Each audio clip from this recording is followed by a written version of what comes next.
Hey, well, it is a privilege to be with you today. I want to tell you that though Pastor Gary and I have only met in the last few years, we do have a lot of friends in common because, as he mentioned, when he started to say, and Dr. Sigler speaks Hebrew and reads Hebrew and has lived in, I thought he was going to say Israel, because that's true. But he said California, and that's where I was born, in San Jose. And we happen to have quite a few connections to even a number of Chinese Bible churches in the Bay Area. I was discipled by a wonderful family connected to those churches whose brother planted many of those churches. And I still am so grateful for their influence in my life today. And I'm grateful for the privilege of having also studied in a land which is kind of like California shrunk down. Israel. There are mountains in the north, there are deserts in the south, there is the coastal area, there's this, lowland that's good for farming, and then, then there's the hill country, and when I'm teaching on historical geography of the Holy Land, I often compare California with Israel, and having lived in both places, I'd say there's no Gilroy in Israel, but there is garlic. And there are some similarities, and the similarities at times can help. Well, today we're on a totally different coast.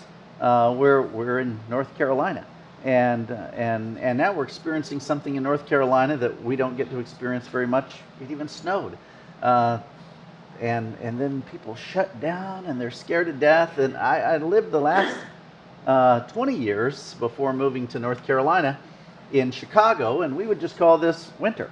And so I taught at the Moody Bible Institute for 18 years as a professor of Hebrew and Biblical Studies. And while I didn't normally teach a course on the book of Genesis, it certainly comes up in our Hebrew exegesis classes and the like. And I've been visiting with your pastor over the last few months, actually. We've been talking about some exegetical issues, or some issues related to the grammar of the text in Genesis, as he's been teaching this series, The Gospel According to Genesis. And he had asked me to come and share a few thoughts about both the grammar of the text, the argument of the text, some of the debates about the text, and so that's what I'd like to do today. Let's launch right in.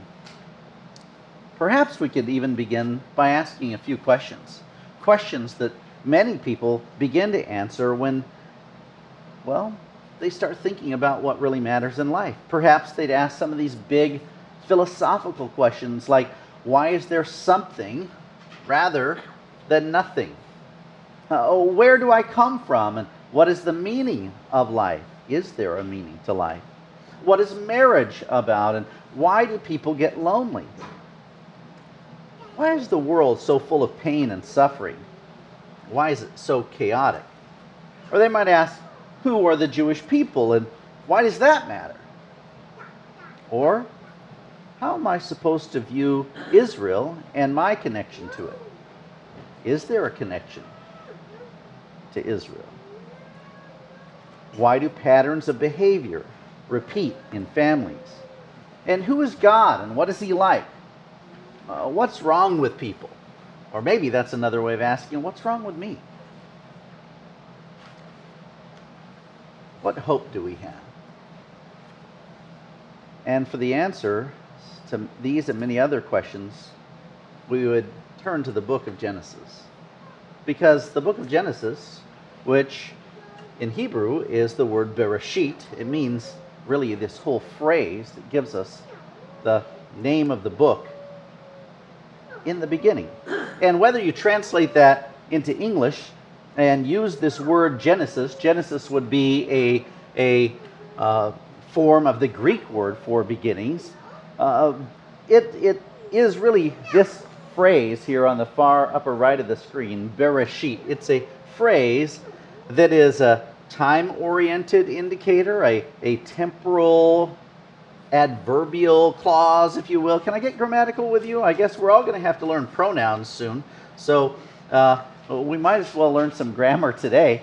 So this word, Bereshit, comes from the root word rosh, head, And the first little syllable, b, is a prefix, and it is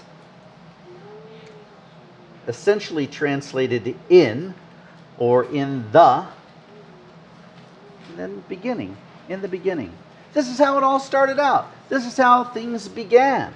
And I'd like to provide for you a suggestion about how to read this text, perhaps like you would read any other text, even though it's answering the big questions of life, and even though there are many opinions and philosophies about Genesis 1 and whether it matters, and among those who think it does matter, maybe they're trying to fit this in with other things that matter.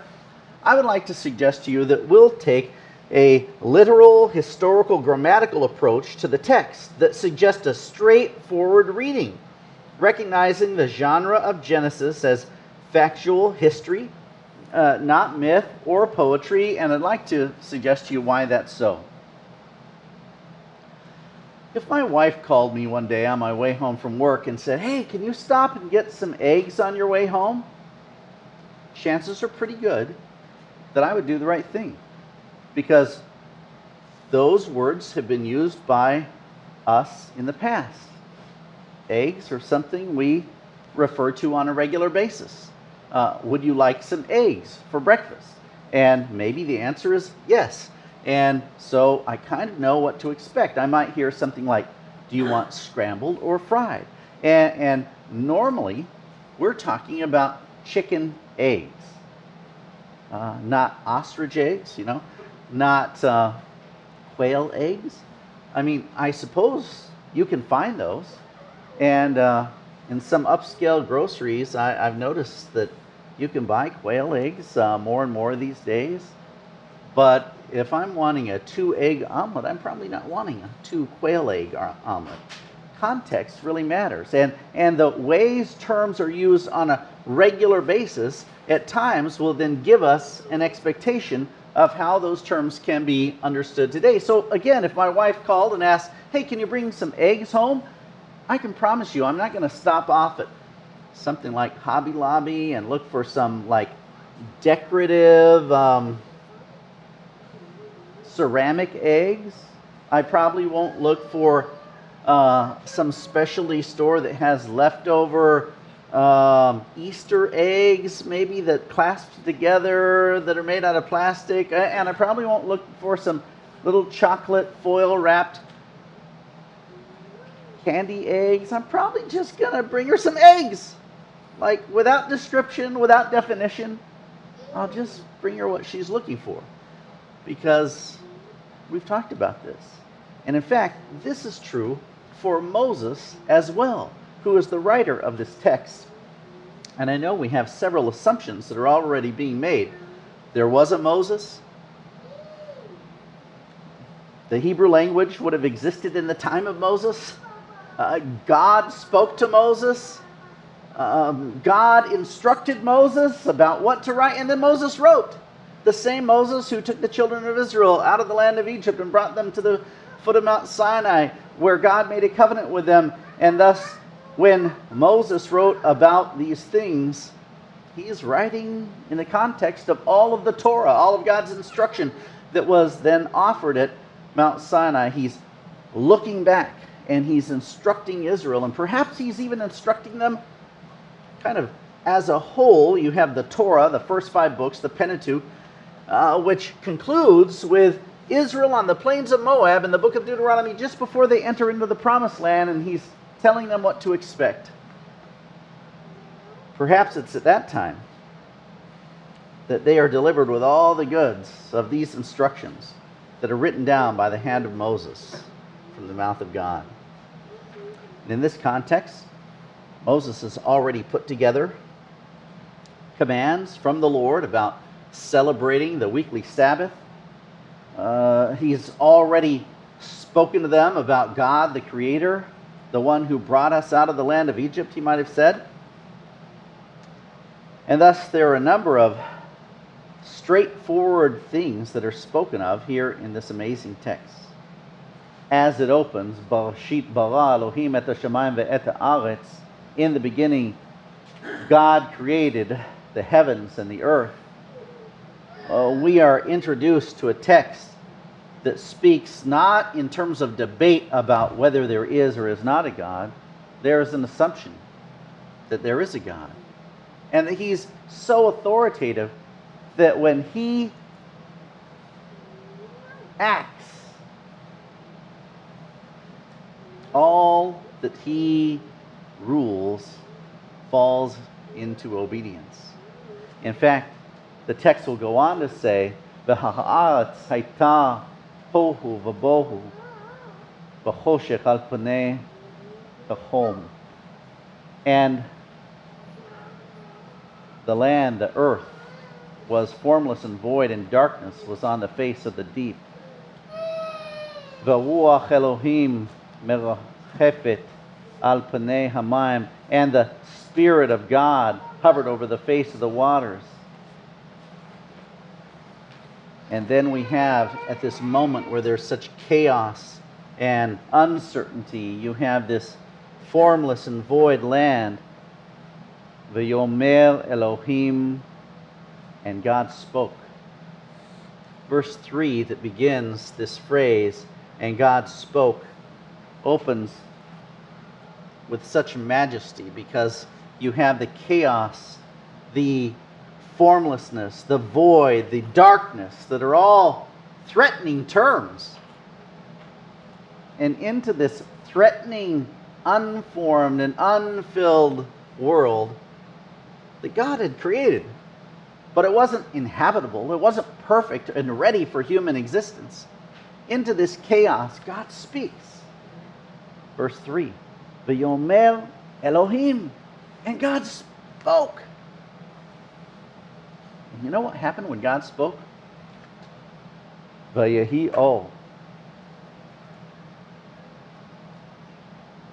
V'yehi o. God spoke and said, "Let there be light." And guess what? Just like that, there was light.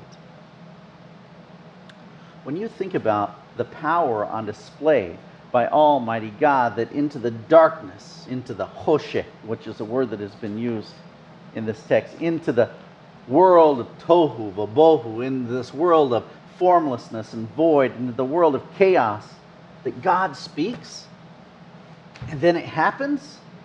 Can I just tell you that this very claim is what scares people to death? Not about whether or not the age of the earth is young or old, not whether or not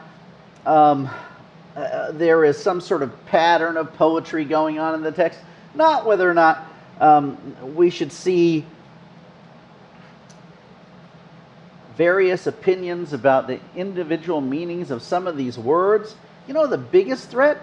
This dangerous doctrine of designs, of days, and of divine declarations. It's that God exists and then that he spoke. Look, if you can believe that, all the rest is easy. Think about this for a moment. For God to speak and then all of this happens, it says something about his majestic authority that is so far and beyond anything that our finite minds may be tempted to believe. And yet, I say that, and many people feel that, well, wait, actually, this is very common to believe. In fact, Deborah Kellerman of Boston University has started a story time. So she suggested that psychologists would show how to suppress children's intuition of design in nature. She said, it is said in one write-up about her that Dr. Kellerman and her colleagues thought that they might be able to get young children to understand the mechanism of natural selection before the alternative intentional design theory had become too entrenched. Now, why would children think that there was a design?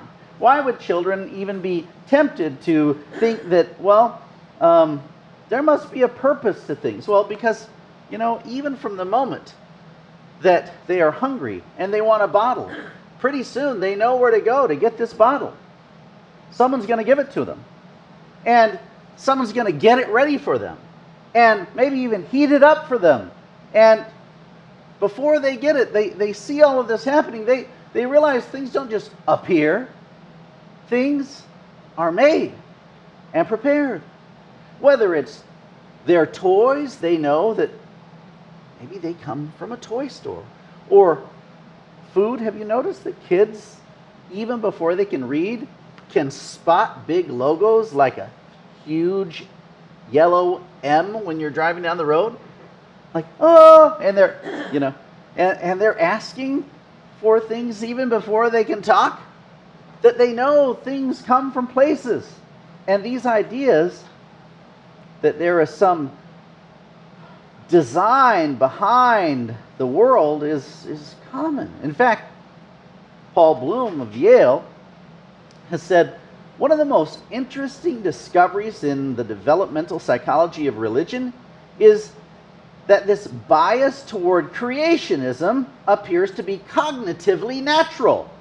In other words, again, children kind of tend to get it right. It's sort of simple that things don't just appear. That's not how other things arrive in their hands.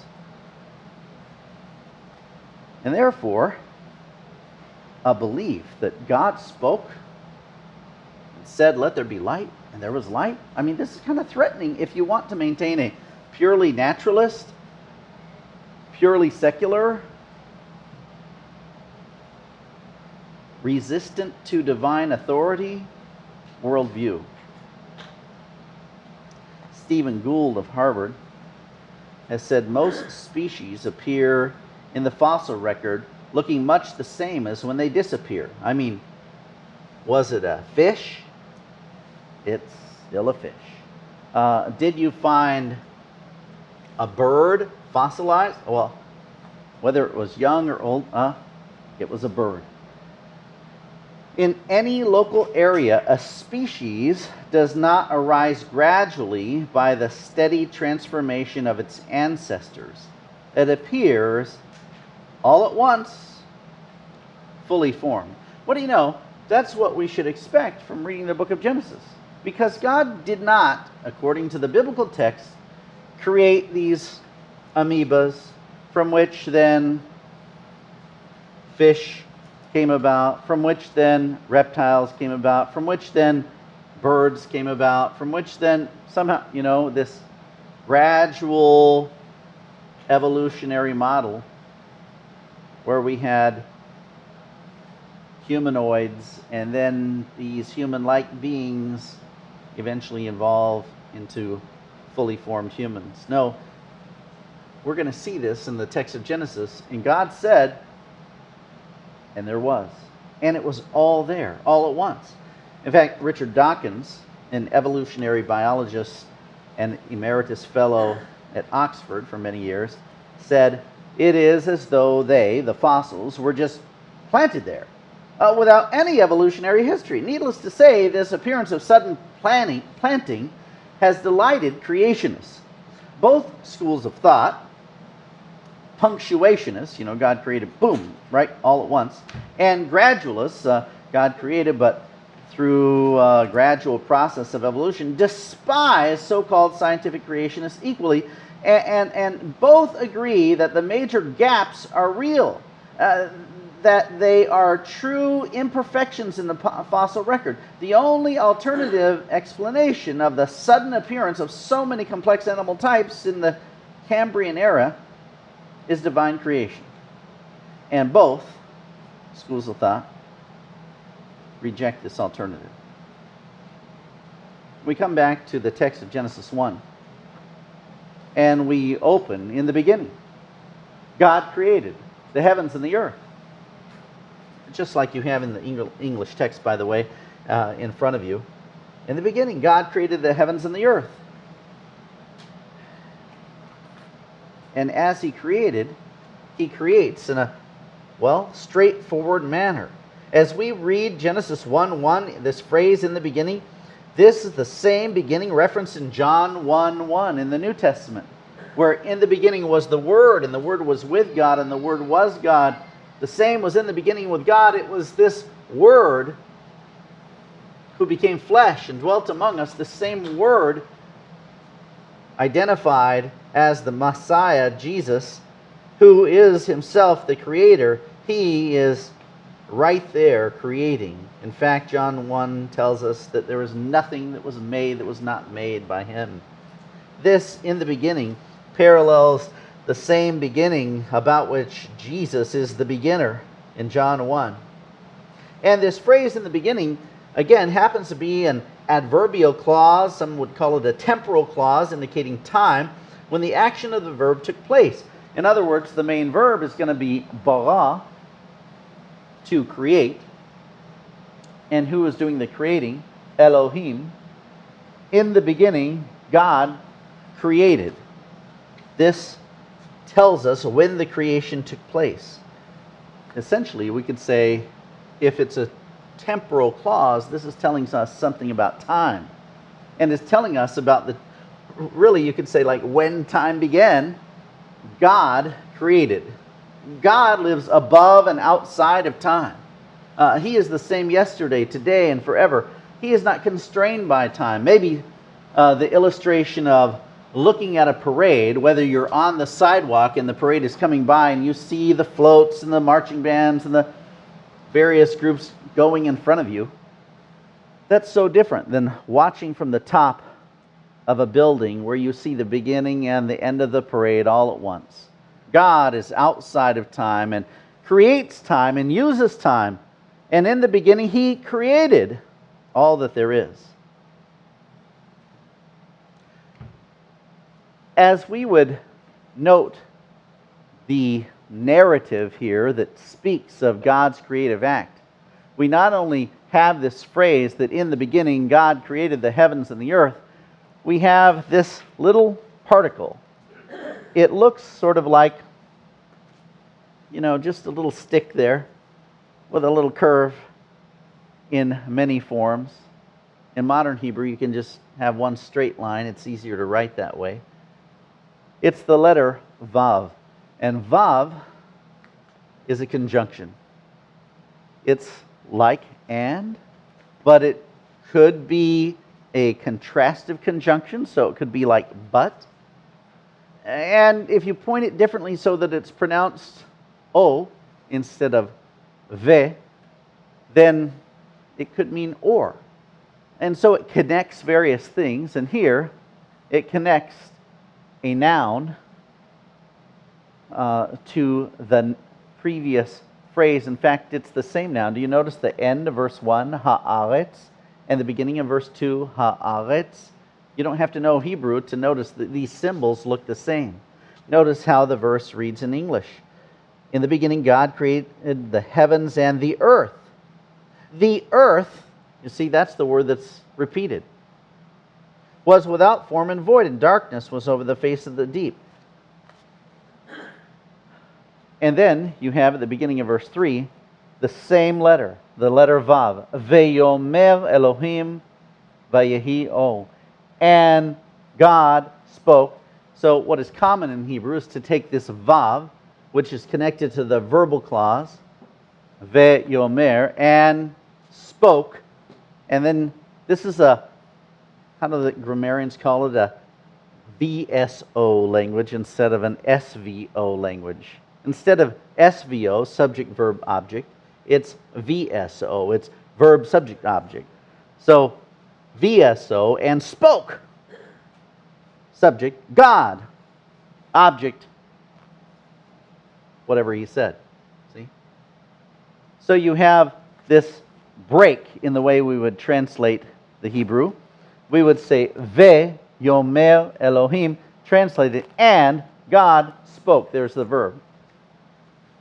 Notice these vavs that connect the phrases. So you have verse 1, Barashit bara Elohim et hashamayim ve'et ha'aretz, ve'ha'aretz hayta tohu v'bohu. So you have the ve at the beginning of verse 2, that vav, that little stick letter. It's just connecting the phrases. And the same is true beginning in verse 3, Ve'yomer Elohim, and God said. And notice that this is a common way that narratives work in Hebrew. It's so different than when you're reading a poetic book like the Psalms. The Psalms have language very similar to the poetry that you find fast forward in verse 27 of this chapter. There really is a poetic set of lines there where you see an obvious poetic device known as parallelism. Look at verse 27. So God created man in his own image. In the image of God created he him. Male and female he created them. Let me tell you why this is poetic or has parallel lines that identify it as a poetic unit. Notice that verse 27 says, so God created man in his own image. And then you see the word image again in the next line, and you have God created him, or he created him, repeated as well. So notice in the first line of verse 27, so God created.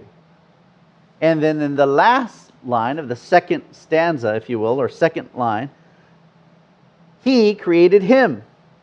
Notice at the end of the first line of verse 27, in his own image, and then the first line of the second, or first segment of the second line, in the image of God, you're going to have the repetition of the first portion of the first line. He created him. Now this, friends, is very common in Hebrew poetry to state something for emphasis poetically. You know, at times we do that.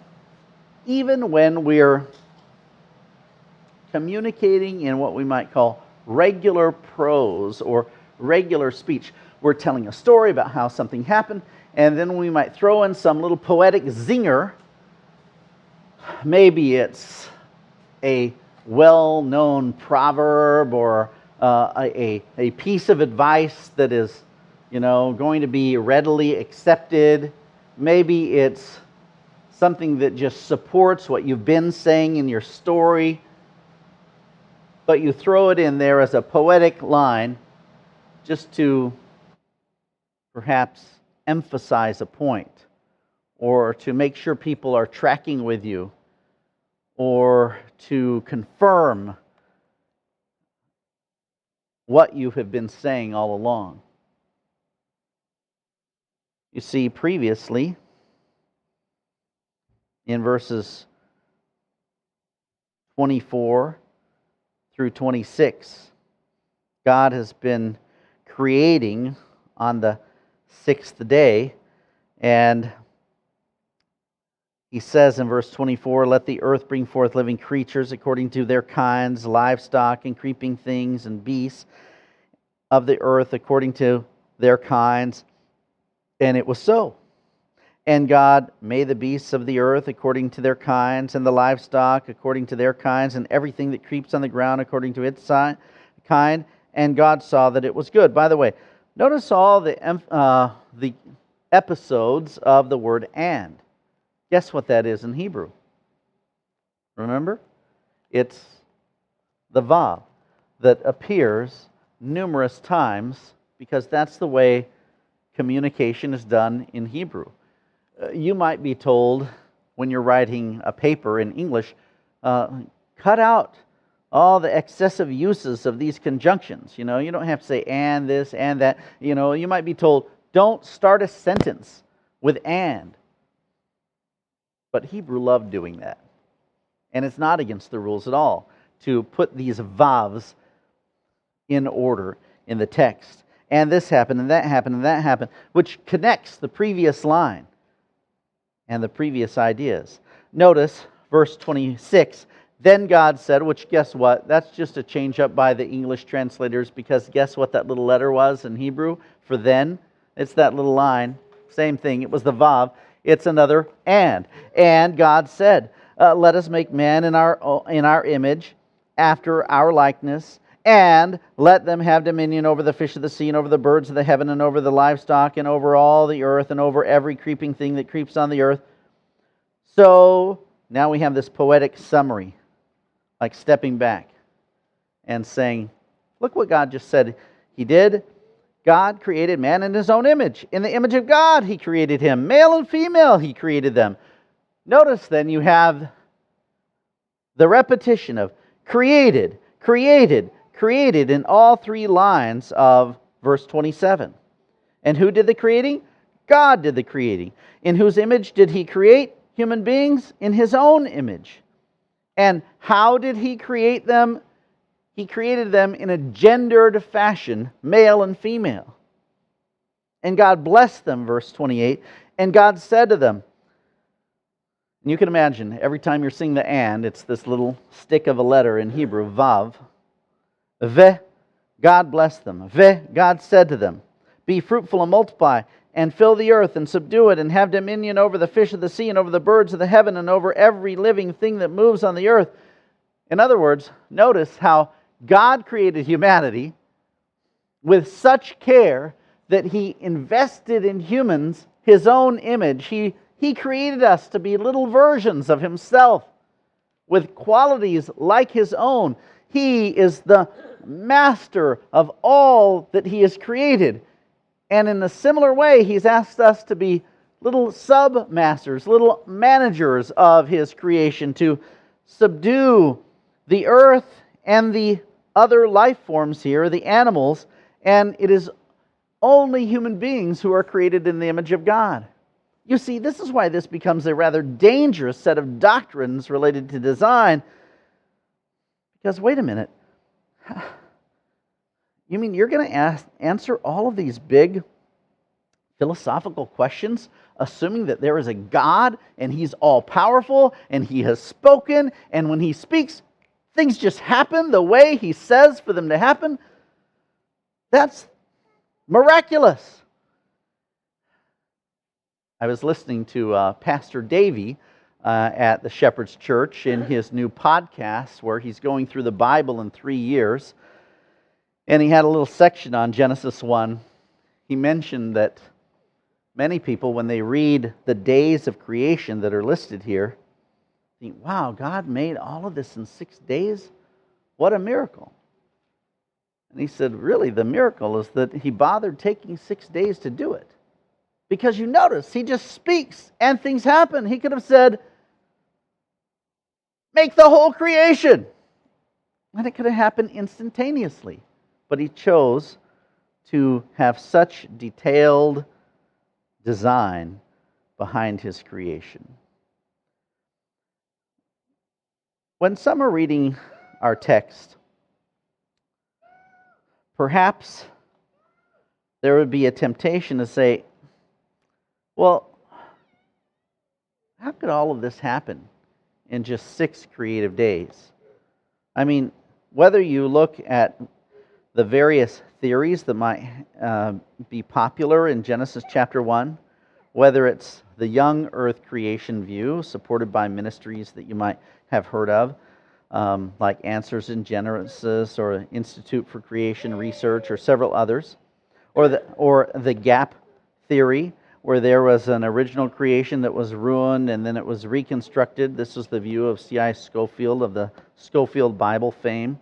Or the gap day view of John Lennox, or the gap and promised land view of John Sailhammer, or the gap and analogical view of days by John Collins, or the day-age view by Hugh Ross, or the revelatory day view of P.J. Weissman, or the framework view of Meredith Kline and Bruce Waltke, or the myth view of some, and we could simply use the term theological liberals, like they don't believe that either God really exists, and they certainly don't believe that the Bible comes from God, that it's inerrant, inspired, etc.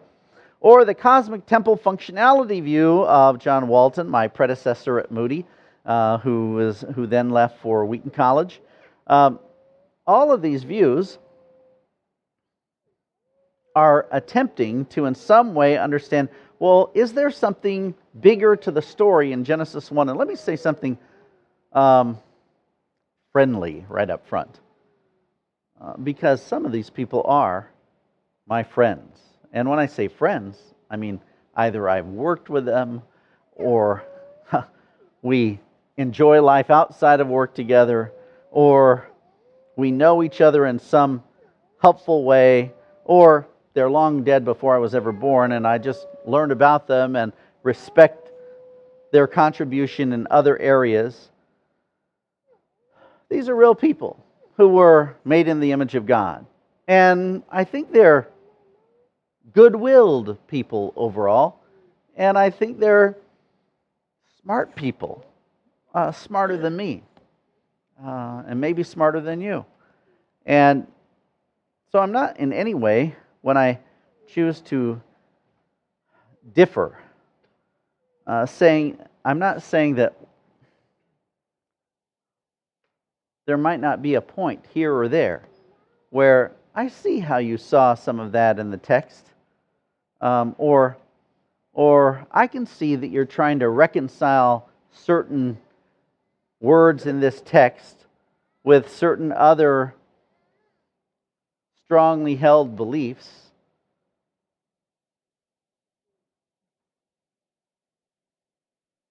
For many, they're trying to fit in what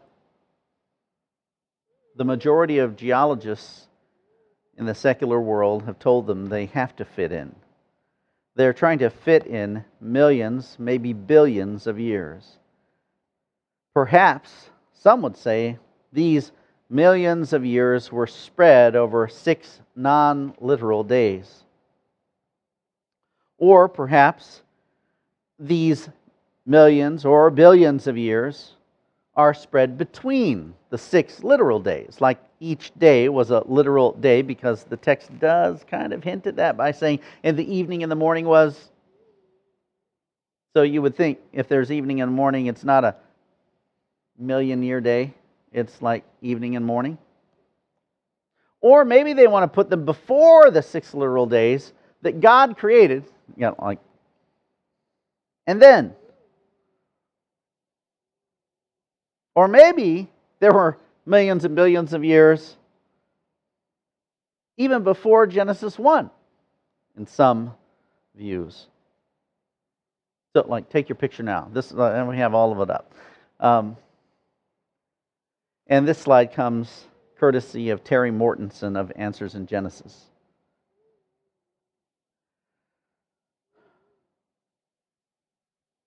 But I go back to our text and ask the question, when we look at this phrase,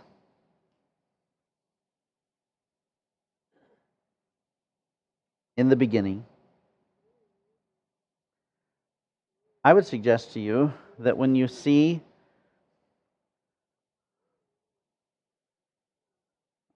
the text, it is a narrative text, which is telling a consecutive story that does not hint within the text, like break and stop here for 1,000,000 years, or 2, or 10, or 1,000,000,000 years. There seems to be a logical flow very similar to the way that we speak about events in our day. If my wife asks me, so how did your day go? What did you do today? And I tell her, oh, I had a meeting with, and then I went to this, and then I went to that, and then, she's probably going to think that in that order and in that manner, and all on the same day, these things happen. And this, my friends, is how the Hebrew language works as well. One would have to impose on the text another layer of potential meaning, which is popular to do in literary studies today. Have you noticed that if you take a literature class of some kind, that yes, there's the obvious level of meaning, but then there could be some, maybe it's a political critique of the things of the author's day that was like going on behind the scenes in their story.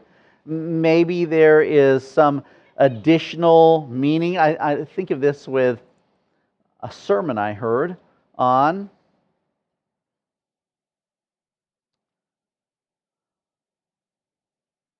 the Good Samaritan. The Good Samaritan went down from Jerusalem to Jericho. And as he went down, he was overtaken by thieves. I'm sorry, no, there was a man. Sorry, let me back up. Not the Good Samaritan. The Good Samaritan eventually comes on. The man from Jerusalem goes down to Jericho, and on his way down, he's overtaken by thieves. He's left there, ready to die, but a good Samaritan comes to help him. As the good Samaritan helps him, he bandages up his wounds and cleans them with water and oil. As he then places the man on his beast, he takes the man to an inn, and he tells the innkeeper that he will pay the price, and if he incurs anything more during his stay, he will come back and pay the rest. Jesus eventually interprets this story in the passage. However, before we get to Jesus' interpretation, we might add that this story has been told and retold many times to suggest that Jesus actually himself was the Good Samaritan. In fact, the word Samaritan in Hebrew is the word shomri, a Samaritan. Shamar, Samer, maybe you can hear that. Shamar has the root meaning of a guardian, a shomer. In fact, God is called Shomer Israel, the guardian of Israel, in the Hebrew Scriptures.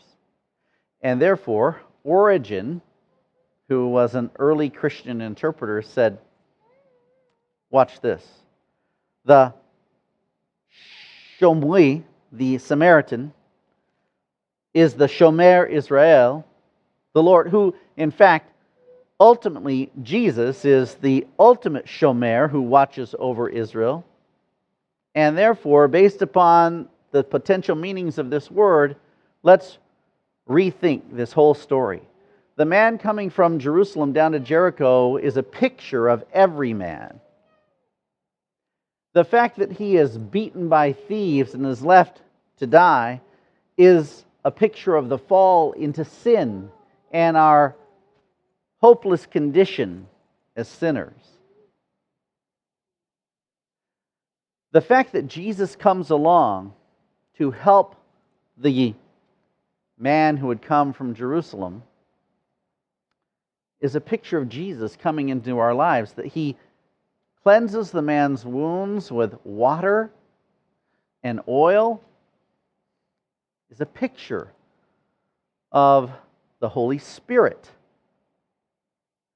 The fact that he takes him to the innkeeper, well, that's the Father. And Jesus paying the innkeeper, this is Jesus paying our ransom price for our redemption. And his promise to come back to the innkeeper, this is a promise of the second coming. You ever hear that before? This is a common allegory that has many different forms of details that some people add and some subtract. But notice how one story was being told, and analogous to it, or alongside of it, allegoreo, alongside of it, another story is told, so that you fit the pieces of this new story on top of the...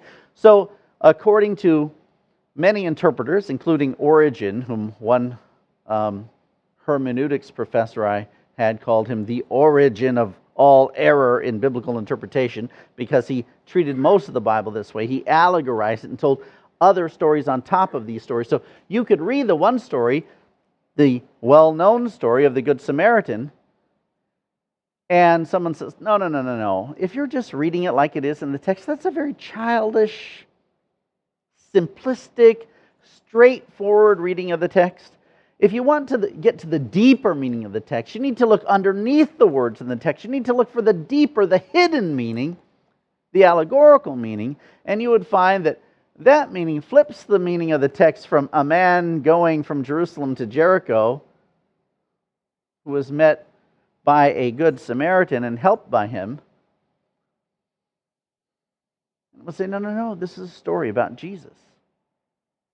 Now let's stop for a moment and note that in that very text, Jesus interprets this text for his disciples, or this story for his disciples, and says, there is a lesson I want you to take away from this. What's the lesson?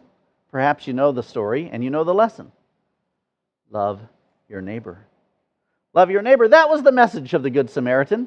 Well, who is my neighbor? Well, See? Here, let me illustrate. There was this man who went down, So, even a Samaritan, whom you might be culturally distant from, even a Samaritan, whom you might have political disagreements with, even a Samaritan, whom you might have at first thought that this could be, someone I should stay away from. No, love your neighbors. Love your neighbor. This seemed to be the message of the story of the Good Samaritan. Now, let me give Origen some credit. To cause this text to sound like it's a story about Jesus, well, I believe in Jesus, I love Jesus. It honors Jesus to speak that way. Telling the story of Jesus is an important story to tell. But my question for Origen and other allegorists would be, but is that the story that Jesus was trying to tell by telling the story of the Good Samaritan? It reminds me of the young kid in Sunday school whose teacher asked him, there is a little furry animal with a big tail that hides acorns in trees. What's the name of the animal? And the kid was kind of hesitant. And she asked the class again. And then she turned to this particular kid who looked like he knew the answer, but he looked kind of pained. Like, come on, what is it? What's the furry animal with a big tail that hides the acorns in the tree? He said, I know the answer is supposed to be Jesus, but it sounds like a squirrel to me. You see, when you intentionally dictate that the story must be some other meaning than what the words say, frankly, you open the text up to all sorts of potential meanings, and you privilege those meanings above what the words in the text actually say. Can I add once again that it's not only Origen, a famous person in church history, but it could be these other brilliant,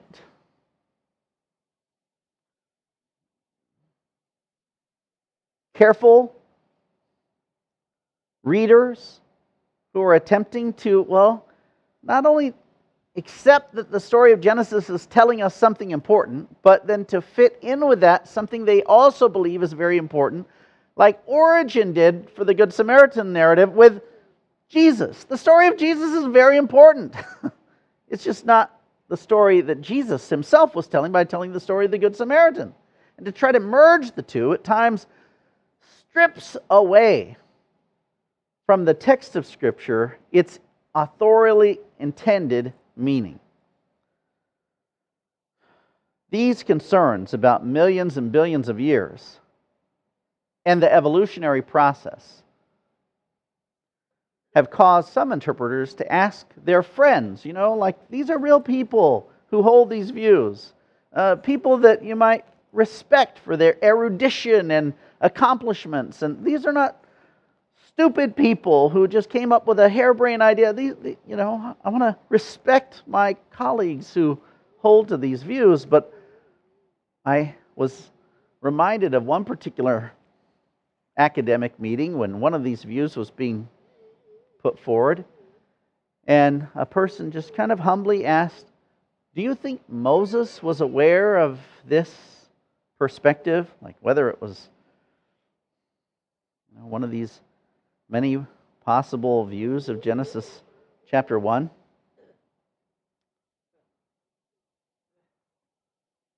Do you think Moses was aware of the possibility that there could be all this time either before Genesis 1:1 or after Genesis 1:1 through 3 and before the 6 literal days? Or do you think Moses and the person who came up with the view, had to kind of admit, well, it doesn't appear that Moses would have been at all aware of these possibilities. And thus, I would come back to a suggestion that the literal, historical, grammatical approach suggests a straightforward reading of the text, recognizing the genre of Genesis as factual history. This happened, this happened, this happened. And when I say factual history, I would like to encourage you to examine this question a moment and ask, well, if you don't think that the first 3 verses are factual history, then when does factual history begin in Genesis? Do you believe there was an Adam and Eve in chapter 2? Do you believe that they fell into sin by eating from the tree of the knowledge of good and evil in chapter 3? Do you believe that they had sons, Cain and Abel, in chapter 4? Or is all of that mythology? Well, how about the genealogical list in chapter 5? Or the flood, chapter 6 through 9? Or another genealogy that sets up the descendants of Noah, Shem, Ham, and Japheth.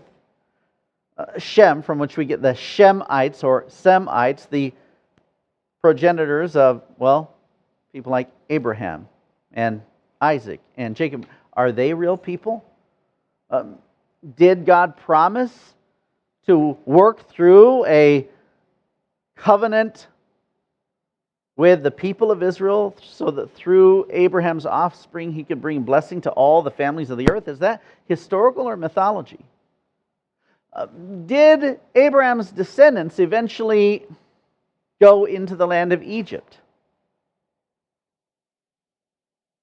where they were enslaved for nearly 400 years?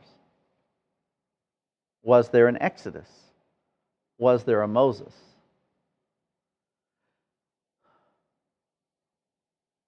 Did Moses write any of these 5 books? Where does real history begin?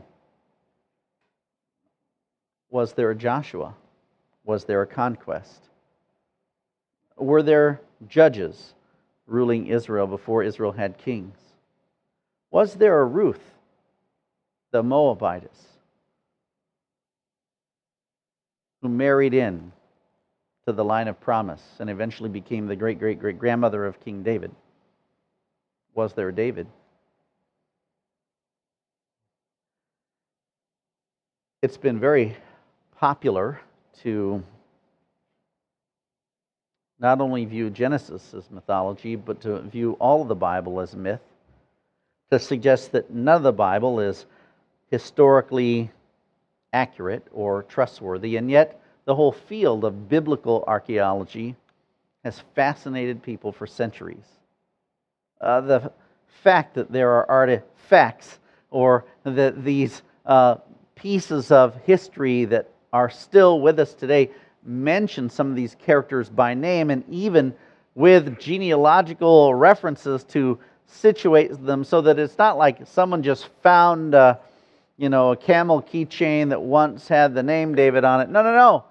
That between 1993 and 1995, 3 pieces of fragments that were all a part of an original stela or stone tablet were found in the north of Israel at Tel Dan, and archaeologists on the scene unearthed these pieces as they were photographed in situ. These are not forgeries. These are not,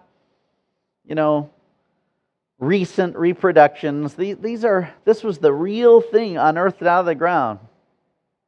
And on this tablet, it speaks of the house of David. And thankfully, this tablet was not written in Hebrew, and it wasn't written by Israelites. It was written by the enemies of Israel, the Arameans out of Syria, modern-day Syria, where one of their kings was bragging about having victory over the descendants of David. And it lists these kings from Israel about 150 years after the time of the life of David. This was not like some myth told in a faraway place that really didn't matter. No, this was, and I like to thank him. Thank you, you braggadocious pagan king, for saying that you had victory over the house of David and then naming the Israelite kings. It's like, we couldn't have asked for better proof. You see, because if this had been just a Hebrew inscription, then archaeologists might have said, well, we knew it was a myth all along, but now we just have evidence that this is a very ancient Hebrew myth. Because we have something very near to the claimed time frame of David that says the name of David and the name of his kings. And so we know all the history of the Hebrew Bible is wrong, and all the Hebrew kings never really existed. They were all mythologically invented to promote the story of the Hebrew people. But I guess now we have to say it was a very old myth, because now we have a stela that has their names on it. But it's great that it wasn't a Hebrew inscription. It's an Aramaic inscription. It's great that it wasn't written by an Israelite. It was written by an enemy of Israel who, thank you very much, you braggadocious pagan king, for authenticating to others who doubted that there really were a Hebrew people. There really was the kingdom of Israel. There really were Israelite kings, and they really were of the house of David. It says it right there. Now, friends, no one's going to uncover a stela that says, and here's the archaeological evidence that God said, let there be light. This is not something proven by archaeology. This is something confessed. In fact, it is confessed multiple times that God said and it was done. In fact, there is an oft-repeated set of phrases that I've highlighted for you in your handout of the text, where this phrase, "and God said," is mentioned 10 times. Further, we see another phrase, "and God saw that it was good." I've underlined that for you in the text. This is mentioned for each creative day except in day 2. Notice what happens in day 2. Verse 6 through 8 reads, "And God said, let there be an expanse in the midst of the waters, and let it separate the waters from the waters. And God made the expanse and separated the waters that were under the expanse from the waters that were above the expanse, and it was so. And God called the expanse heaven. And there was evening and there was morning the second day." Notice that there you're missing the phrase, "and God saw that it was good," which you have the first day and the third through the sixth day. But you don't have it in this second day. Perhaps the reason why we don't have the phrase, "and God saw that it was good," is because there's this separation appearing between the heavens and the earth that predicts, if you will, the future separation between God and man in chapter 3. The separation caused by sin, which is not good. But in every other day, you have the repetition, "and it was good." In fact, in day 3, you have it twice.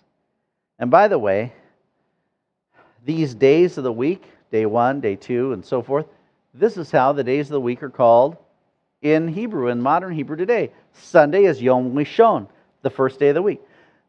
Monday is Yom Sheni, the second day of the week. Tuesday is the third day of the week, Yom Shlishi. Wednesday is Yom Revi'i, the fourth day of the week. Thursday is Yom Hamishi, the fifth day of the week. Friday is Yom Shishi, the sixth day of the week. And Saturday is Yom Shabbat, Yom HaShivi'i. It's the Sabbath day, the seventh day. But the third day, since twice it says, "and God saw that it was good," on the third day, this seems to be in Jewish tradition the optimal day of the week. To have, a Tuesday wedding. Because this is the best day of the week. God said twice that He saw that it was good. By the way, you also have repeated in the text, "and there was evening and there was morning," day, whatever. This list. In the evening and the morning. First day, second day, third day, fourth day, fifth day, sixth day. The 6 days of creation. Speaking of the word day, the word yom in Hebrew,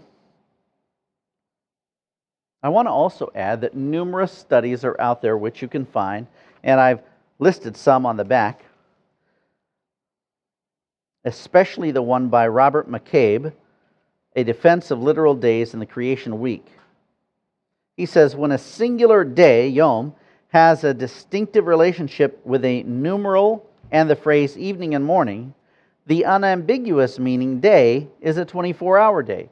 Can I just add that he's got a lot packed in there?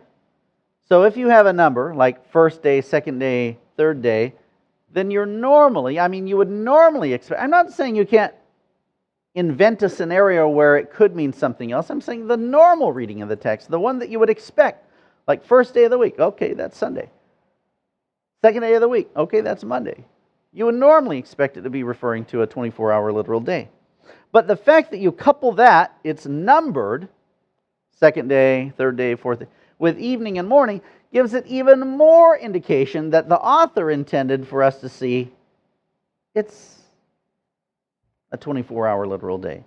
His study, by the way, over 25 pages in length, is worth your time if you are concerned about the meaning of the word yom. And again, while you can find an example of the word yom meaning something more than a 24-hour day, like, for instance, the day of the Lord, that's some future time off in the distance that's going to be more than a 24-hour period. It's the day of the Lord, referring to the days, plural, of all of God's judgments in the future, the day of the Lord. But here, when you have evening and morning, and you have them numbered, the normal sense, remember, if she said, bring home some eggs, I could come home with some quail eggs, but I'd probably get a strange look. I could come home with some chocolate foil-covered eggs, but I think I'd get a strange look. That's not what I was going for. The normal reading would be a 24-hour literal day, with the day of rest being the seventh day, which, by the way, in Exodus chapter 20, verses 8 through 11, we find that this is exactly the argument that Moses gives in referencing these days. In Exodus chapter 20, verses 8 through 11, God is commanding here, and Moses is repeating and writing, remember the Sabbath day to keep it holy. Verse 9, 6 days you shall labor and do all your work. But the seventh day is a Sabbath to the Lord your God. On it you shall not do any work, you or your son or your daughter, your male servant or your female servant, or your livestock, or the sojourner who is within your gates. For in 6 days the Lord made heaven and the earth, the sea and all that is in them, and rested on the seventh day. Therefore the Lord blessed the Sabbath day and made it holy. Did Moses think that there were millions of years between the creative days? You would be hard-pressed to argue that based upon the Sabbath command, because he's basing the whole Shavua, or week, based on the word seven. Shavua is the word for a week, based on the word Sheva, seven. The seventh day, the Shabbat, is the day spoken of here, the Sabbath. And in 6 days, B'sheshet Yamim, in 6 days the Lord made heaven and the earth, the sea and all that is in them, and rested on the seventh day. So if Moses is saying here, the Lord made all that there was in 6 days, and then he rested, and so the same for you, verse 9, 6 days shall you labor and do all your work, but the seventh is a Sabbath to the Lord your God. He's basing the Sabbath command upon the 6-day creation week with the seventh day resting. And the same is true in the repetition of the Decalogue, or the Ten Commandments, in Deuteronomy chapter 5, verses 12 through 15. Observe the Sabbath day to keep it holy as the Lord God commanded you. 6 days shall you labor and do all your work, but the seventh day is a Sabbath to the Lord your God. On it you shall not do any work, you or your son or your daughter, your male servant or your female servant, your ox or your donkey, or any of your livestock, or the sojourner who is within your gates, that your male servant and your female servant may rest as well as you. You shall remember that you were a slave in the land of Egypt, and the Lord your God brought you out from there with a mighty hand and an outstretched arm. Therefore, the Lord your God commanded you to keep the Sabbath day. The Sabbath command then is based with the seventh day of the week. By the way, beginning when? When did Jewish people light the candles and prepare for the Sabbath and have their Sabbath family meal? Friday evening. Why Friday evening? Because did you notice in the wording of Genesis chapter 1? And the evening and the morning were the first day? Not the morning and the evening were the first day. It's the evening and the morning. And so, just like we might have Christmas Eve or New Year's Eve, it's the evening associated with Christmas, the evening associated with the New Year's Day, and Erev Shabbat is the evening associated with the Sabbath. It's a Friday evening because of the order of time given in Genesis chapter 1. Again, it cannot get more literal in terms of the expectation that the Sabbath is commanded, that there would be rest on the seventh day, just like in Genesis chapter 2, opening up to say that God himself rested on the Sabbath day. And in Genesis chapter 1, there are 6 days of divine work, 6 days of labor creating the earth, just like there is in the work week today. Perhaps we can conclude with this statement from the MacArthur Study Bible.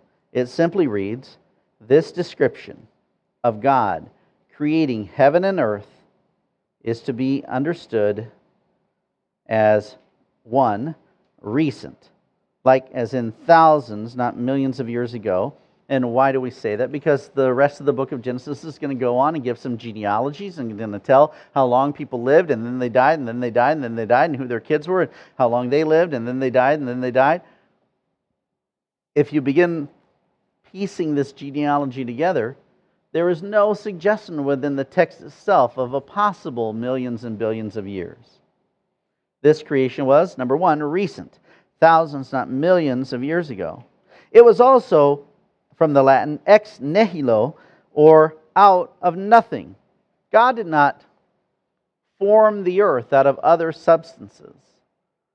I like that Big Bang theory, where I know many in the scientific community think that there were these gases and then there were these explosions that created the matter that we know, and from the matter...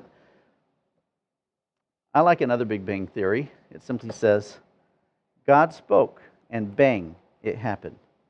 Out of nothing, God created. This is the story that is being told in Genesis.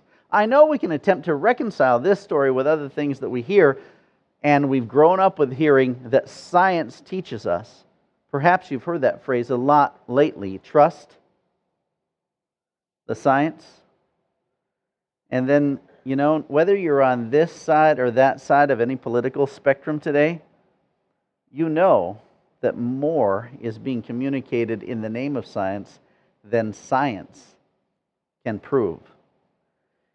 In fact, I recall a previous era in school, in science classes, where we were told in science class to question everything and then try to prove through science that something is true. But you should question everything. Now you're not told to question anything. You're told, get in line and obey and trust the science. We should be questioning more about science than we're allowing ourselves to question today. Here, the biblical text is claiming that there is a creation out of nothing. In fact, as one straight-talking geologist has said, and I have his quote for you on the back, quoted in an essay in The Atlantic by Rebecca Boyle, Rewriting Earth's Creation Story. She mentions Mark Harrison, a rather straight-talking geologist at the University of California, LA. He says, there has never been any evidence to support the canonical hellish vision of magma lakes and tar-colored volcanoes showered in fiery meteors. And this is the story that is common in the world of scientific, we'll say, even atheistic geology. He says, there is absolutely not a single scrap of observational evidence that requires that scenario ever took place.